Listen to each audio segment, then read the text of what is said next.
आज हम pin configuration of 555 timer के लिए बात करेंगे। पिन कॉन्फ़िगरेशन ये 8 पिन का होता है 555 टाइमर के लिए।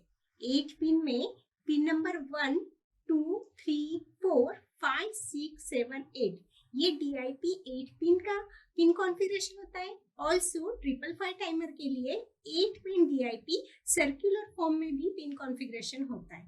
ऑल्सो बहुत कम 14 पिन के लिए भी पिन कॉन्फ़िगरेशन हम यूज कर सकते हैं। यहाँ पे हम 8 पिन DIP फॉर्म में पिन कॉन्फ़िगरेशन लिखेंगे। सबसे पहले 555 टाइमर पिन कॉन्फ़िगरेशन में पिन नंबर 1 ये ग्राउंड टर्मिनल होता है। पिन नंबर 1 ग्राउंड टर्मिनल के लिए जो सारे वोल्टेज जो मेजर्ड होते हैं पूरे ब्लॉक डायग्राम में ये with respect to this terminal pin number 1 से यूज होते हैं। ठीक है। पिन नंबर 2 यहाँ पे ट्रिगर रहता है। यहाँ पे जो 555 टाइमर का जो आउटपुट है वो डिपेंड्स करता है ट्रिगर पल्स पे। जब तक हम एक्सटर्नली ट्रिगर पल्स अप्लाई नहीं करते हैं तब तक जो 555 टाइमर की जो आउटपुट लेवल की स्टेट रहती है वो स्टेबल रहती है। जैसे ही एक्सटर्नल ट्रिगर पल्स हम पिन नंबर 2 पे अप्लाई करेंगे उसका जो आउटपुट है वो चेंज होता जाएगा। Now pin number 3 output. यहाँ से 555 टाइमर के लिए हम आउटपुट लेंगे। आउटपुट जो डिपेंड्स करता है pin number 3 and pin number 1।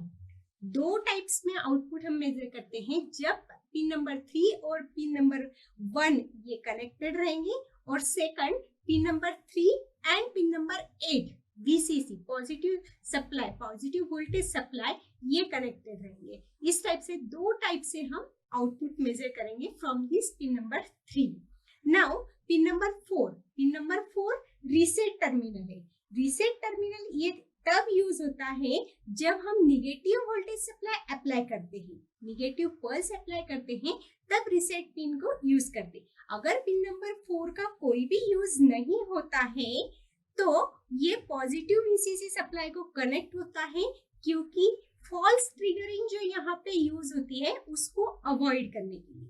Pin number 4 reset pin है और अगर इसका यूज नहीं होता है तो वो pin number 8 positive VCC supply से कनेक्ट कर दिया जाता है, क्योंकि कोई भी फॉल्स ट्रिगरिंग जो आती है उसको अवॉइड किया जाता है। नेक्स्ट है पिन नंबर 5 है कंट्रोल वोल्टेज। इससे हम जो भी एक्स्टर्नल वोल्टेज अप्लाई कर रहे हैं उससे हम थ्रेशोल्ड की वैल्यू चेंज होती है और उससे जो फ्लिप फ्लॉप का आउटपुट मिलता है और 555 टाइमर का आउटपुट मिलता है वो इसी के ऊपर डिपेंड्स रहता है।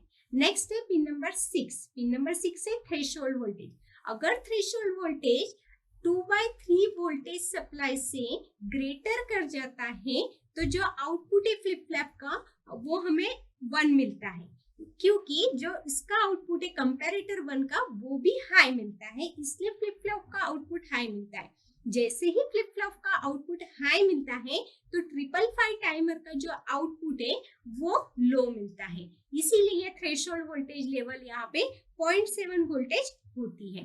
नेक्स्ट है पिन नंबर 7 है डिस्चार्ज।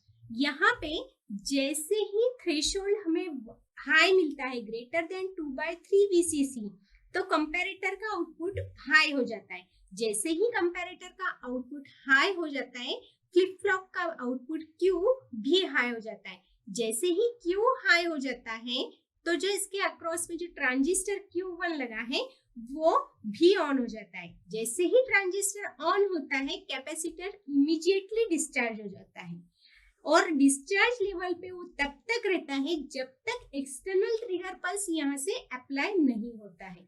जैसे ही एक्सटर्नल ट्रिगर पल्स अप्लाई होता है threshold voltage level less than 1/3 VCC हो जाती है। इसका जो फ्लिप फ्लॉप का आउटपुट है वो रीसेट हो जाता है, ट्रांजिस्टर ऑफ कंडीशन में चला जाता है और कैपेसिटर इमीडिएटली चार्ज कंडीशन पे आ जाता है। ये हो गया पिन नंबर 7। नेक्स्ट है पिन नंबर 8 से हम पॉजिटिव VCC सप्लाई लेते हैं। ये जो पॉजिटिव VCC सप्लाई है इसकी जो रेंज है वो रहती है 5 volt two plus 18 volt, plus 5 volt two plus 18 volt रहती है। ये हो गया हमारा 555 pin configuration timer. Next pin number 5 control voltage. Control voltage 555 timer की जो वोल्टेजेस है उसको कंट्रोल करने का काम करता है। यहाँ पे कंट्रोल वोल्टेज जो चेंज ऑफ थ्रेशोल्ड हो रहा है और जो एक्सटर्नल ट्रिगर पल्स अप्लाई हो रहा है उसको कंट्रोल करता है। जैसे ही ये एक्सटर्नल ट्रिगर पल्स को और थ्रेशोल्ड वोल्टेज को कंट्रोल करता है तो आउटपुट की जो पल्स विड्थ है वो भी वेरी होती जाती है, दैट इज इंक्रीज और डिक्रीज। नेक्स्ट है pin number 6 that is the threshold voltage. Threshold voltage जब ग्रेटर देन 2/3 VCC हो जाएगा तो जो कंपैरेटर A2 है उसका आउटपुट हाई हो जाएगा। जैसे ही कंपैरेटर का आउटपुट हाई हो जाएगा फ्लिप फ्लॉप का आउटपुट Q ये भी हाई हो जाएगा। जैसे ही Q हाई होता है उसके अक्रॉस में जो ट्रांजिस्टर लगा है Q1, ये ट्रांजिस्टर Q1 ऑन हो जाएगा और जो कैपेसिटर उसके अक्रॉस में लगा है वो कंप्लीटली डिस्चार्ज होके तुरंत टाइमर लो हो जाएगा।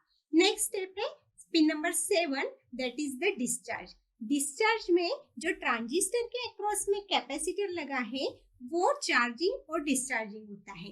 वो उसके स्टेप पे कांस्टेंट रहता है, स्टेबल रहता है अनटिल उसको हम एक्सटर्नल ट्रिगर पल्स अप्लाई नहीं करते हैं। जैसे ही एक्सटर्नल ट्रिगर पल्स अप्लाई करेंगे तो कंपैरेटर का आउटपुट चेंज हो जाएगा। जैसे ही कंपैरेटर का आउटपुट चेंज होता है जो आउटपुट ऑफ फ्लिप फ्लॉप है वो चेंज हो जाएगा। फ्लिप फ्लॉप चेंज होते से ही ट्रांजिस्टर ऑन और ऑफ कंडीशन में आ जाएगा और तुरंत कैपेसिटर इमीडिएटली उसकी स्टेट चेंज करेगा चार्जिंग और डिस्चार्जिंग की, that is continuously charging and discharging state. Next pin number 8। Pin number 8 positive VCC supply है।